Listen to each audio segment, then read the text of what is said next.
If you've been following along and have never joined a design boot camp, I'm going to encourage you to sign up. It's 5 hours of workshops and we have live versions going on often so you can come and ask questions. Go to www.designsweetcourses.com/designbootcamp. If you have been struggling to get sales from your design work or understanding what you really need to do to make money, I have the workshop for you. On September 23rd, I'm hosting my first ever Profitable Designer Workshop. This 1-day, 3-hour workshop is only $97, but I have a discount for all my podcast listeners. Go to carinagardnercourses.com/profit and put in the code podcast for $50 off. I can't wait to see you more profitable. Welcome to the Make and Design Podcast. I'm your host, Carina Gardner.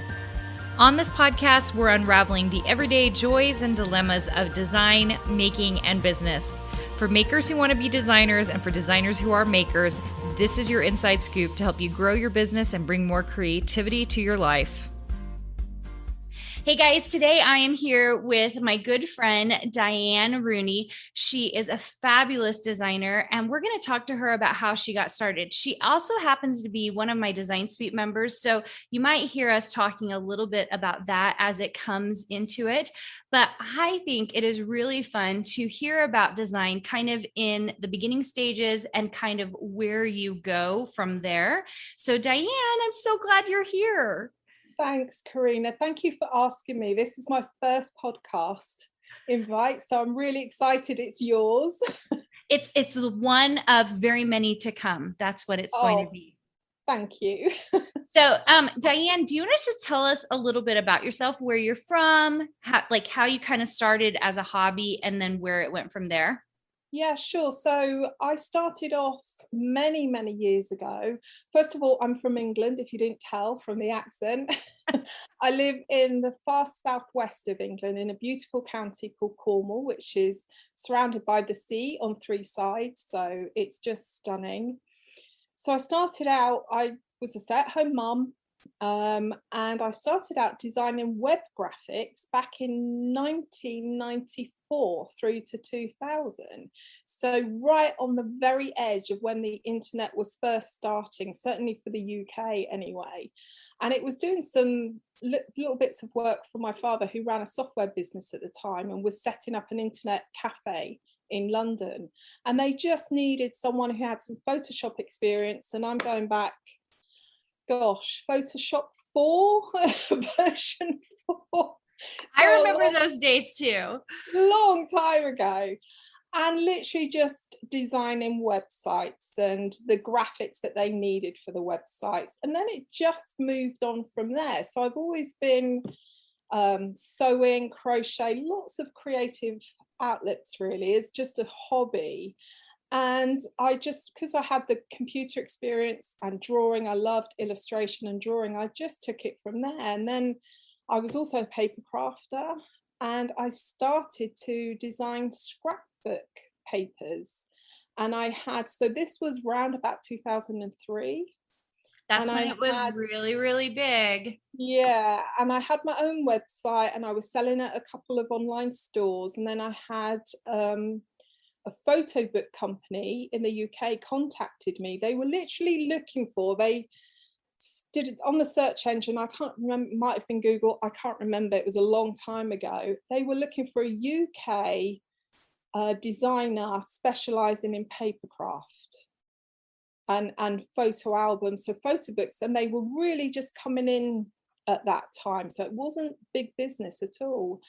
And so, yeah, I got a gig just designing photo books for them, and it was just so much fun. And it was basically doing the scrapbook but for a photo book, which is more or less, you know, what it is today, that you can get photo books like everywhere now. So but this was a long time ago, and then I just went on from there. And I then had a bit of a break, lots and lots of personal stuff that, you know, I won't bore you with the details, but it meant I had to really take a back seat. And so that then, it wasn't a business then, it was literally me doing what I could when I could. And I was working alongside my husband at the at the time. So we were designing, or I was designing for him textures for 3D models. So he's quite a big designer for 3D models, and he sells them online. So I was still able to work alongside him. That meant I was still getting lots of experience, still Photoshop. Then I came across your design classes at Jessica Sprague. Oh yes, this is like a long time ago when I first got started. I finished my doctorate and I immediately came out. I was actually working, like doing event planning with my design stuff. And I started teaching for Jessica Sprague kind of around the same time I started doing scrapbooking paper and fabric. Yeah. And I'm not sure if it was the same time that I came across your classes, but Illustrator that's when I first opened Illustrator. And that's why Jessica brought me on, was for Illustrator. Yeah, and it was amazing, and that opened up a whole new world, because I absolutely loved being able to design vector graphics. That changed everything. And also the fact that you had a fabric design class, because I was also buying fabric because I was quilting, and I remember going into a fabric shop, looking around and saying to myself, one day my fabrics are going to be on a shelf in a shop. And it was that clear. It was literally because I wanted to design my own fabrics for my own work. And it just kind of percolated there for a while. Because of my circumstances, I couldn't really do anything about it at the time, but it was there. And so I love that you were like dreaming of it and you already knew, because I think that's how it starts for us, right? Like we have to like know what it is that we want. And then it's like, once it happens, like, I mean, even if it's not going to happen like right away, you kind of had that in the back of your mind. Yeah. Which is pretty amazing. And so I think I started to design along those lines with that in the back of my mind. And then I decided to write, now's the time. Things changed for me. So I wanted to really start my business again. I took an online business course, which was amazing. And it really gave me the confidence. I lacked self-confidence like you wouldn't believe. That has been one of my biggest struggles, and not truly understanding that the knowledge I had was enough. The experience I had was enough, that I was enough. I struggled so much with that, and I struggled with putting my work into the world. So I slowly started to build that up and got a bit more confident. And I met a few people online and through the UK craft industry that I actually had someone approach me and ask me if I'd like to go and do some work in London for a TV celebrity who does crafting, and it was to be what they call a background crafter. So she was filming the show. Her name's Kirsty Allsop, so anyone watching from the UK will know exactly who that is. And so I went along, and it was an amazing experience, and she was amazing, and it was just fun. We were just paper crafting in the background while she was interviewing the various crafters that she was featuring for that particular episode. And from that, I had the girl that invited me to do that then said, look, you need to apply to be a director for the Craft and Hobby Association for the UK. And I was like, no. And she said, no, we need women on the board, but particularly those that are working for themselves at home, have like a micro business, hobby that's turned into a business. So I went for all the interviews and I got invited onto the board. So this is so crazy to me, because if anyone else is also listening to Diane, because you guys are going to hear even more all the cool things she's done, but she's like talking, she's like already done all this web development stuff. She knows Photoshop really well. She's getting invited on the board. She's invited to like papercraft behind these celebrities. And yet, like during this time, you were thinking about how you weren't enough. That is the craziest part to me. Yeah, and that has been my biggest problem. And it's been the biggest problem to overcome over the years. And it didn't stop then. It's only now, when I look back, that there was so much that I could have done. I also think timing is key. So they were all important opportunities. They gave me experience that I think I will still be using in the future. I still believe all those experiences will put me in good stead for future opportunities. But it's also about timing. And I went onto the board of the Craft and Hobby Association for the UK. So that doesn't exist now. I think they've changed it in America as well. It's a totally different Yeah, it was CHA. brand. And CHA, I'm not totally sure what it is now. No, so it's changed a lot. So I served on the board, I think, for 2 years, which was phenomenal. I met the most amazing people, including Sarah Davies, who's now on the Dragon's Den. So she's the founder and CEO of Crafters Companion for the UK. Amazing woman, so inspiring. And I'm so glad that I got to know her then. And so that gave me lots of experience. And it also, I started to go to the Craft and Hobby show here in the UK. It's usually in spring, but of course COVID dealt that a blow, didn't it? Like all the shows. And it was through that I thought, I need to pitch to some of these companies, because it's business to business show. So it's, you can't go there unless you have a business. Mm-hmm. And so I was looking at all the fabric manufacturers and I'm like, I need to do this.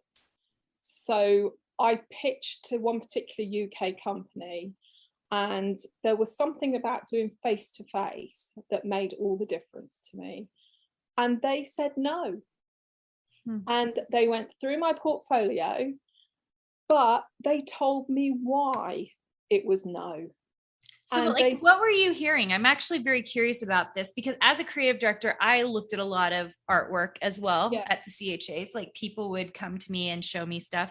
But I'm very curious, like, what were they saying to you? Because I've seen your artwork.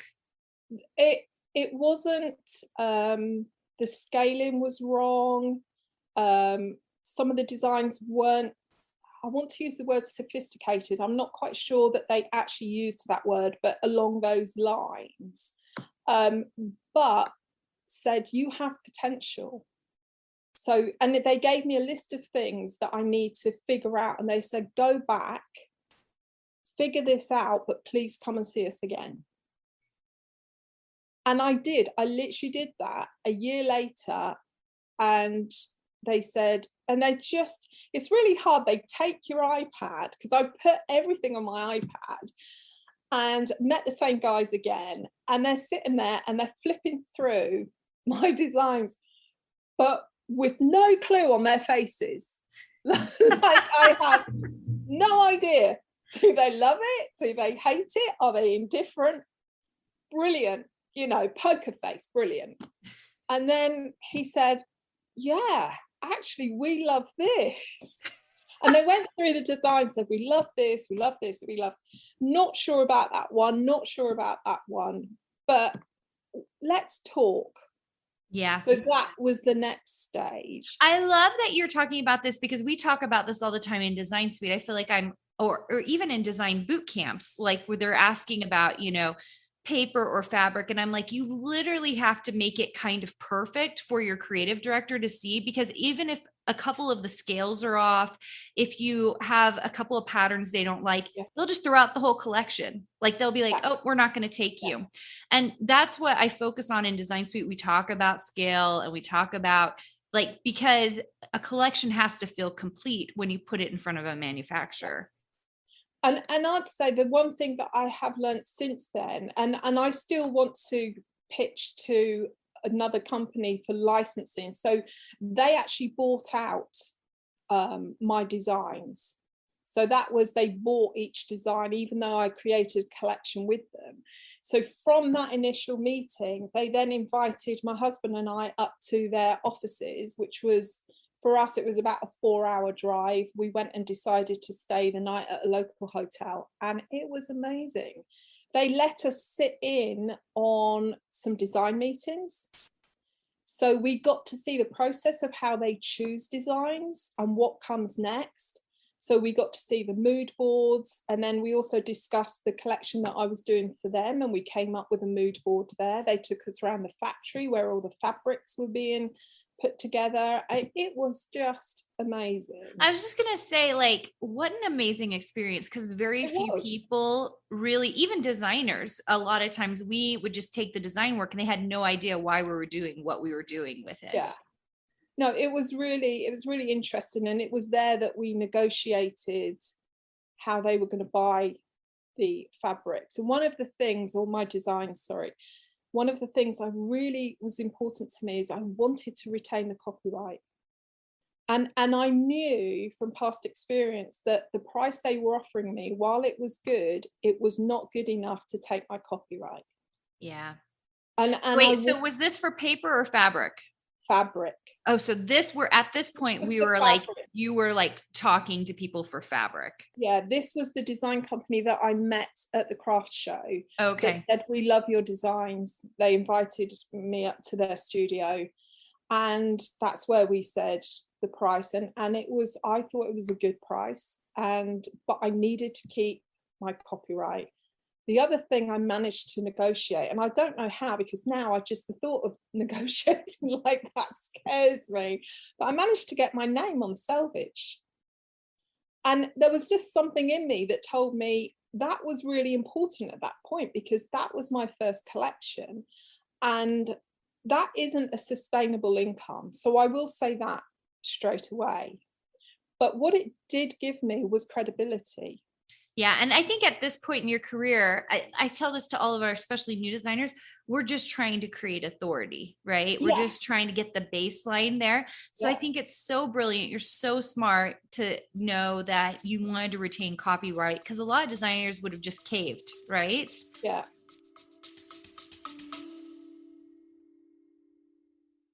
Have you been dreaming of earning a master's degree or a design certificate that could lead you to launch your very own business?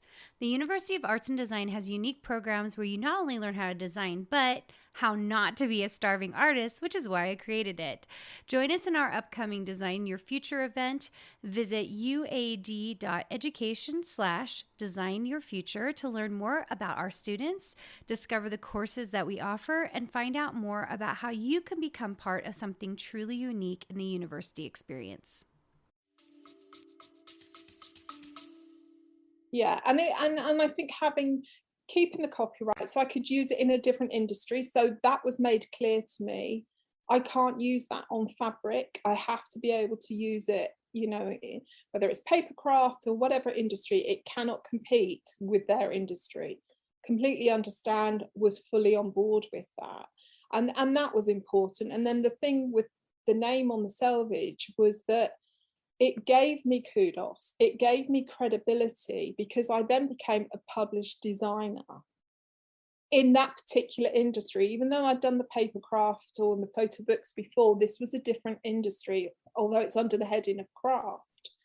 So, and sure enough, I managed to do, I think it was 2 or 3 magazine features with that. And that was really good experience. So I now have a good relationship with these magazine editors. So, and they've said, come back if you have anything else. And so that turned out to be a really good opportunity to have your name on the selvage. So that was, then not long after that, unfortunately, I got ill. And so again, I had to put my whole business on hold, and it literally went back to zero. And I'm not even kidding. It is so crazy to me. Like, you can build, but the moment you have some kind of gap, it really shows that in business, especially design business, consistency is key. Like, when we are consistent, and you can't do anything about getting sick, right? You can't do anything about all these personal things going on. And so it's so heartbreaking to see. But I in some ways, I'm grateful for it, because it allowed you and I to connect again, right? Well, that's exactly it. And what happened was, I had an undiagnosed condition that the previous years, that's what the problem was. So where I was starting was because I was unwell and it was undiagnosed. And then I got very ill, was rushed into hospital. And because of all the tests, they figured out what was wrong. I had emergency surgery, and that was back in February. And through that recovery, I came across your design boot camp and realized that you were starting to set up again doing your courses. It's true, because I took a break, right? Like, so Yeah. I was teaching a little. I taught at college. I taught at university. I taught at the University of Minnesota, and I thought I was going to be a college professor. And then I just started designing full time, loved it, found Jessica Sprague, taught some Illustrator classes. And then I took a break because I found myself super engrossed in the design work, loving designing, just really like wanting to do that for a while. And so it's like this funny thing that's come back around. So it's been like starting over again also for me to teach courses again, not design work because I've been consistent, but it is really funny how you kind of have to start over again, even though you've been around. I know. And I would say that the consistency thing is absolutely key. And I realized I hadn't done that. I hadn't, not through any fault of my own. It just didn't work like that. So seeing I think initially it was the design boot camp, and I was just bowled away. It was just amazing, that boot camp, and it gave me the motivation, and I think also inspired me to think, you can do this. You don't need to stop. Yeah, I do think that has been an amazing thing. And guys, Diane and I are going to talk again in another month or so. So I want you guys to come back and watch us. We're going to talk about Design Suite and kind of how it has changed her design career. But you can see Diane, if you had advice to anyone out there who has done what you've done, they've been a hobbyist, maybe they've made even a little bit of money, maybe they've done digital online. Like, do you have advice for them in terms of, and especially also feeling like you're not enough, which clearly you are, you're building the most amazing business, which we're going to talk about in our next episode together. Yeah. Like, what would you tell them? Don't give up. And I think it's really important, if that's your passion and that's your love, because what the other important thing to me is, what are my designs doing for other people? So like with the fabric, because I then went on, I designed a second line, but I did that in collaboration with my local fabric shop. And that's a whole other story. But that was important because I started teaching at my local fabric shop after that, and learning what my customers loved about my designs. And that is the whole solving a problem thing, because I think as designers, we struggle with like starting a business. What is the problem you're solving? Because they all say that to you. Oh, well, you need to solve a problem. Well, yeah, you do. But what are you solving? And learning how much joy your designs come to give to people was important. So if you love that, and if you know that that's what your designs are doing, don't give up. And it's really important that you're authentic in that. I know that's a bit of a buzzword, but design what's in your heart, design what you would love to see. So, and that was probably at the base of what my first fabric line was, what I wanted to see. That's why I wanted to create and design my own fabric. And so that's important as well, because not only that, that's going to set you apart in a really competitive market. It really is, because you're uniquely you, right? Yeah, and no one else can draw like you, and no one else can have your designs in terms of your interpretation and what you want to say about that. The story behind that is completely yours. But don't give up on that, even if you keep hitting one roadblock after another. Pick yourself up and start again. It's okay. And I would also say, I'm 57. You're never too old either. It's really important. And actually, I would argue that at my age, I have a wisdom and an experience that I think is going to put me in good stead in the next weeks and months as I build my business again. Oh my gosh, I love everything you said, Diane. It's all so true. It's like all 100%. Like, what is really, like, you're not too old. You're totally enough. You're unique, and your style will shine out there. I just love it. So good. Diane, if people are looking for you, where can they find you? Yeah, my website is dianerooney.co.uk. So I have a Why don't you spell that? Spell that for everyone. It's DianeRooney.co.uk. Okay, perfect. And you guys, I'm going to put it in the description on our YouTube channel and on our the podcast link. Hello. And I'm very excited for you guys to see more of what Diane's doing. You're going to catch us in an episode in the near future talking about Design Suite and what she's doing now, which is so awesome, so intense, you guys. And it really does go to show that you can start a creative career anytime in your life. So we'll see you guys soon. And Diane, you want to say anything else? Just thank you very much for inviting me on, Carina. It's been a pleasure. Hey, did you know that you can visit me at makeanddesign.com to learn more about this podcast and join my VIP group for weekly freebies? I can't wait to see you there.